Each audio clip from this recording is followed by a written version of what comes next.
Hello students, good morning, Minate madam. Students, today we have to learn the remaining example in practice set 6.1. Let us see the third example. Nikhil spent 5% of his monthly income on his children's education, invested 14% in shares, deposited 3% in a bank, and used 40% for his daily expenses. He was left with a balance of rupees 19,000. What was his income that month? बघा, आता हा जो निखिल आहे तो काय करतो, त्याचा जो इन्कम आहे त्या इन्कम मधला 5% त्याच्या मुलांच्या शिक्षणासाठी स्पेंड करतो, 14% शेअरमध्ये गुंतवतो, 3% बँकेत ठेवतो आणि 40% जे आहेत ते त्याच्या रोजचा जो खर्च आहे त्या खर्चासाठी तो खर्च करतो. आणि एवढं करून सुद्धा त्याच्याकडे 19,000 रुपये शिल्लक राहतात. तर त्याचा इन्कम किती आहे हे शोधून काढायचं. आता इन्कम आपल्याला माहिती नाही, पण तो एक्स मानूया. Let Nikhil's monthly income be rupees X. Nikhil expenses children's education 5%, investment in share 14%, deposited in bank 3%, daily expenses is 40%. आणि हे टोटल किती आहे? Therefore total expenses is equal to 62%. हे सगळे किती आहेत? 5 + 14 + 3 + 40 इज इक्वल टू 62%. 62% हा जो खर्च आहे तो कशाच्या 62% आहे? तर त्याच्या इन्कमच्या. आणि इन्कम किती आहे? X. Total expenses is equal to 62% of monthly income. Monthly income किती आहे? एक्सच्या. आता जर त्याचा 62% हा जर त्याचा खर्च असेल तर त्याचे शिल्लक किती उरतात पर्सेंटेजमध्ये? तर पर्सेंटेजमध्ये त्याचे बॅलन्स जो आहे तो बॅलन्स आहे 100 - 62. म्हणजे 62% खर्च आहे तर 38% त्याचं काय आहे? हा त्याचा बॅलन्स आहे. म्हणजे 62% जर त्याचा खर्च असेल तर 38% काय झाला? मग त्याचा बॅलन्स झाला, म्हणजे सेव्हिंग झालं. Therefore balance is 38% of monthly income. एक्सच्या म्हणजे महिन्याचा जो इन्कम आहे एक्सच्या 38% त्याचे काय होतात? वाचतात. आता हे काय आहे? 38% काय आहे? हे आहे पर्सेंटेजमध्ये. पण अमाऊंटमध्ये त्याचे किती सेव्हिंग होत आहे? बॅलन्स किती आहे? तर 19%. अमाऊंटमध्ये 19%. बट बॅलन्स इज 19% नाही, 19,000. But balance is 19,000 rupees. म्हणजे बघा, 19,000 रुपीज म्हणजेच किती? 38% ऑफ एक्स आहे की नाही? म्हणजे पर्सेंटेजमध्ये एक्सचे 38% हेच किती आहेत? 19,000 अमाऊंटमध्ये. ह्या पूर्ण सेंटेन्सचा अर्थ असा होतो, balance is 38% of monthly income x but balance is 19,000 rupees. या सेंटेन्सचा अर्थ असा होतो की 38% ऑफ एक्स इज 19,000. आता 38% म्हणजे काय? 38/100 ऑफ म्हणजे इंटू एक्स म्हणजे एक्स, इज इक्वल टू 19,000 म्हणजे 19,000. म्हणजेच हे काय आलं? 38/100 into X is equal to 19,000. X इथंच ठेवूया आपण. 38 इकडे गुणाकारातनं भागाकारात आणला. 100 जो आहे तो इकडे आपण गुणाकारात नेला. 38नी 19,000ला जर आपण डिवाइड केलं तर वर 1,000 येईल, 1,000 वरती येईल आणि ते येईल 2. 19 × 19 आणि इथे 19 × 2 = 38. तर इथे भाग गेला 1000/2. आता ह्या 2नी 100ला भागलं तर येईल 50. मग ह्या 50नी 1000ला गुणलं तर येईल 50,000. मग रुपीज किती आले? एक्सची व्हॅल्यू किती आली? एक्स आलं 50,000. 50,000 एक्स काय आहे? तर त्याचा इन्कम आहे. आणि therefore Nikhil monthly income is 50,000. निखिलचा महिन्याचा इन्कम 50,000 इतका आहे. Now let us see the fourth example.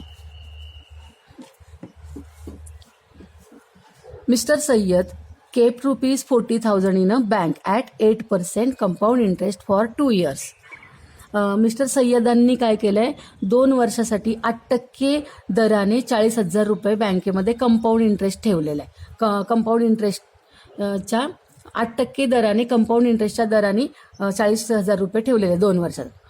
आता त्या 2 वर्षामध्ये त्यांना किती प्रॉफिट होतं हे आपल्याला शोधून काढायचं आहे. त्यानंतर मिस्टर फर्नांडिसनी काय केलंय? त्यांनी 1,20,000 रुपये म्युच्युअल फंडमध्ये इन्व्हेस्ट केले 2 वर्षासाठी आणि त्यांना 2 वर्षानंतर 1,92,000 रुपये मिळाले. म्हणजे 1,92,000 रुपये 1,20,000वरती फर्नांडिसला 2 वर्षात मिळाले आणि सय्यदांना 40,000 रुपये किती व्याज मिळतं हे आपण शोधून काढूया. आणि हे शोधून काढल्यानंतर दोघांचं प्रॉफिट जे आहे त्या दोघांच्या प्रॉफिटमध्ये कुणाचं प्रॉफिट जास्त आहे हे आपण पर्सेंटेजवरनं शोधून काढूया. पर्सेंटेज ऑफ प्रॉफिट पण शोधून काढायचं आहे. पहिल्यांदा आपण मिस्टर सय्यदांना किती प्रॉफिट झालंय ते शोधूया. आपण इयत्ता 8वीमध्ये 7वीमध्ये शिकलेलो आहोत कंपाऊंड इंटरेस्ट कसं कॅल्क्युलेट करायचं. तर कंपाऊंड इंटरेस्टमध्ये बघा, mister Syed kept 40,000 rupees in a bank at 8% of compound interest for 2 years. मग आता इथे त्यांचं प्रिन्सिपल किती आहे 40,000 आणि रेट किती आहे इंटरेस्टचा 8% आणि किती इयर आहे 2 years आहे. तर याचा कंपाऊंड इंटरेस्टसाठी जे अमाऊंट कॅल्क्युलेट करतो त्याचा फॉर्म्युला आहे amount is equal to principal into in bracket 1 plus rate upon 100 in raise to n. आता याच्यामध्ये आपण व्हॅल्यू सबस्टिट्यूट करू. पी ची व्हॅल्यू आहे 40,000 इन ब्रॅकेट 1 प्लस आर ची व्हॅल्यू 8 अपॉन 100 आणि एन ची व्हॅल्यू आहे 2. आता हे कॅल्क्युलेट करूया आपण. पहिल्यांदा ब्रॅकेटमधलं कॅल्क्युलेट करून घेऊया. 8 अपॉन 100ला आपण 4नी भागूया. 4 दुने 8 आणि 25 चोक 100 म्हणजे इथे 2/25 आलं. 2/25. आता 2/25 जे आहे त्याला 1 ॲड करूया. 40,000 तसेच खाली लिहूया. बघा आता हे ॲडिशन कसं करतो आपण 25 इंटू 1 25 प्लस 2 27/25 म्हणजे हा फॉर्म्युला बघा ए प्लस बी अपॉन सी. तर इथे कसं करतो आपण ए इंटू सी हा प्लस बी ए सी प्लस बी आणि अपॉनला काय सी. तर हा फॉर्म्युला इथे यूज केला आहे बघा. 25 इंटू 1 25 प्लस 2 27/25 स्क्वेअर. आता हा स्क्वेअर असल्यामुळे 2 वेळा लिहिला 27/25 इंटू 27/25. आता ह्या 25नी आणि ह्या 25नी आपण 40,000ला जर डिव्हाइड केलं तर इथे काय येणार आहे 4 येणार आहे. म्हणजे हे जे 10,000 जाणार इथं बघा 25नी ह्या 100ला भागितलं तर हे 2 शून्य जातील आणि ह्या 25नी ह्या 100ला भागितलं तर 2 शून्य जातील. म्हणजे इथं किती येणार आहे 4 येणार आहे. म्हणजे इथे 4. मग 4 इंटू 27 हे मल्टिप्लिकेशन आलं आहे 46,656 रुपीज. हे काय आलेलं आहे अमाऊंट. तर एवढी अमाऊंट त्यांना मिळाली. म्हणजेच 2 वर्षानंतर मिस्टर सय्यदांना 46,756 रुपये मिळाले आणि त्यांनी प्रिन्सिपल किती गुंतवलं होतं इन्व्हेस्ट केलं होतं तर 40,000. मग 40,000वरती त्यांना मिळालेले आहे 46,656. म्हणजे त्यांना प्रॉफिट किती झाला तर प्रॉफिट म्हणजे त्यांचा इंटरेस्ट. त्यांना इंटरेस्ट किती मिळाला. इंटरेस्ट म्हणजेच प्रॉफिट असतो. तर प्रॉफिट झालेला आहे ए मायनस पी म्हणजे 46,756 वजा 40,000 म्हणजे 6,756 रुपये त्यांना काय झालंय सय्यदांना प्रॉफिट झालाय. आता हा जो आहे हा अमाऊंटमध्ये रुपयामध्ये एवढ्या रुपयांचं त्यांना काय झालंय प्रॉफिट. मग आपण पर्सेंटेजमध्ये त्यांचं प्रॉफिट काढूया. आता पर्सेंटेजमध्ये प्रॉफिट कसं काढतो आपण तर profit percentage is equal to the amount of percentage upon amount of investment into 100. किती रुपये गुंतवलेले आहेत आणि किती प्रॉफिट झाला. प्रॉफिट अपॉन इन्व्हेस्टमेंट इंटू 100 हा त्याचा फॉर्म्युला आहे. तर Syed's profit is ₹6,656 and therefore Syed profit percent is equal to 6,656 upon 40,000 into 100. तर हे कॅल्क्युलेशन केल्यानंतर 16.64% आन्सर आलेले. म्हणजे सय्यदांना 16.64% फायदा झाला आहे. आता आपण फायदा काढूया फर्नांडिस यांना किती प्रॉफिट झाला आहे पर्सेंटेजमध्ये ते शोधूया. आधी अमाऊंट शोधून काढूया. Fernandes invested ₹1,20,000 in mutual fund for 2 years. ह्यांनी 2 वर्षासाठी 1,20,000 रुपये म्युच्युअल फंडमध्ये गुंतवले आणि 2 वर्षानंतर त्यांना 1,92,000 रुपये मिळाले. मग 1,92,000 रुपये मिळाले, 1,20,000 गुंतवले म्हणजे जास्तीचे किती मिळाले, प्रॉफिट किती झाला, फायदा किती झाला. तर the profit earn by Fernandes is equal to 1,92,000 minus 1,20,000. तर हे किती सबट्रॅक्शन आहे, 72,000 रुपये. Mister Fernandes profit is equal to 72,000 rupees. म्हणजे 2 वर्षामध्ये 72,000 रुपये यांना काय झालेला आहे, फायदा झाला आहे, प्रॉफिट झाला आहे.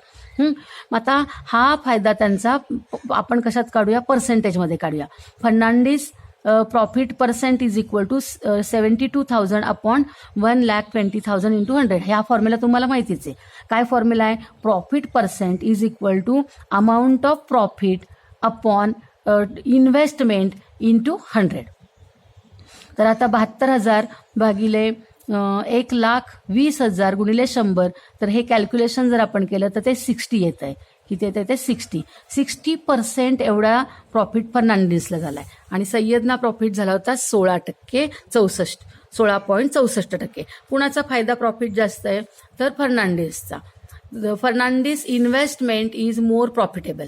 म्हणजेच फर्नांडिसने म्युच्युअल फंडमध्ये जी इन्व्हेस्ट केलेली आहे ती जास्त फायदेशीर आहे.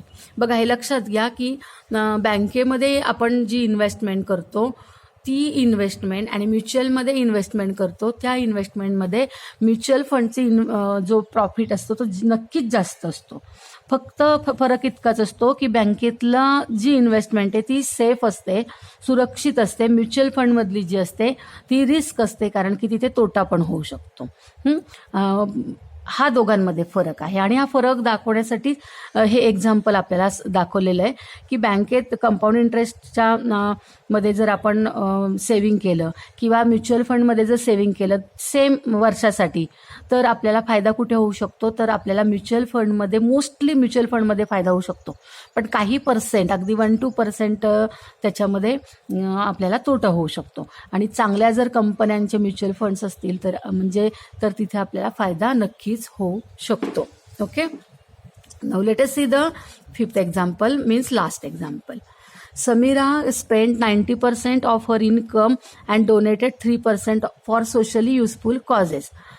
If she was left with rupees 1,750 at the end of the month, what was her monthly income? Samira जी आहे ती समीरा तिच्या इन्कमचा 90% भाग काय करते, खर्च करते आणि 3% भाग डोनेट करते समाज कार्यासाठी. तर आणि तिच्या हातामध्ये एवढं म्हणजे 90% खर्च करून 3% डोनेट करून तिच्या हातामध्ये 1,750 रुपये शिल्लक राहतात. तर तिचा इन्कम किती आहे मंथली ते आपल्याला विचारले. अशाच प्रकारचं आपण एक्झाम्पल घेतलेलं आहे. बघा, पहिलं एक्झाम्पल आपण घेतलेलं आहे, सेम एक्झाम्पल आहे हे अलकाचं. अलकाने इथे 90% गुंतवले, त्यामुळे तिचा 10% तिचं सेव्हिंग आहे आणि 10% सेव्हिंग आहे आणि सेव्हिंग 120 रुपये. 10% म्हणजे 10% म्हणजेच 120 रुपये. तर आपण कसं सॉल्व्ह केलंय, सेम टू सेम तसंच हे एक्झाम्पल आहे. बघा, लेट समीराज मंथली इन्कम बी ₹X. समीराचं महिन्याचं इन्कम ₹X आपण मानूया. But she spend 90% of her income. ती 90% खर्च करते and donate 3% of her income आणि 3% डोनेट करते. म्हणजेच काय, शी सेव्ह म्हणजे 90% आणि 3% 93% ती काय करते, इन्कम मधले तिच्या इन्कम मधले ती घालवते. मग तिच्या हातात किती शिल्लक राहतात, देअरफॉर शी सेव्ह 100 - 93, 7%. म्हणजे तिच्या हातात 60% फक्त शिल्लक राहतात. She save 7% of her income, but she save left 1,750. म्हणजे तिच्याकडे 60% 7% रुपीज शिल्लक राहतात. पण ही पर्सेंटमधली अमाऊंट आहे आणि रुपीजमधली अमाऊंट जी आहे ती आहे 1,750. म्हणजेच काय, ह्या सेंटेन्सचा काय अर्थ होतो, she save 7% of her income X, but she was left ₹1,750, means 7% of X is 1,750.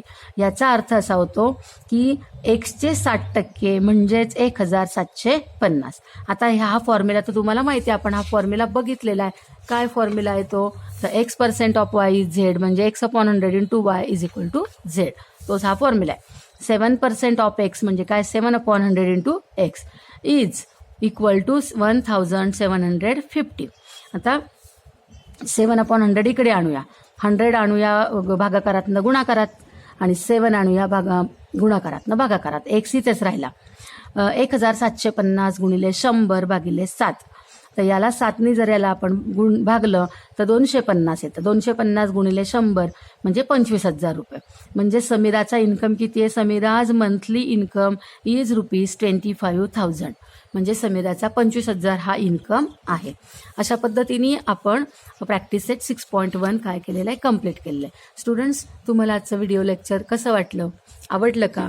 जर तुम्हाला आजचं व्हिडिओ लेक्चर आवडलं असेल तर व्हिडिओला लाईक करा आणि अजूनपर्यंत जर चॅनलला सबस्क्राईब केलं नसेल तर जरूर सबस्क्राईब करा. थँक्यू.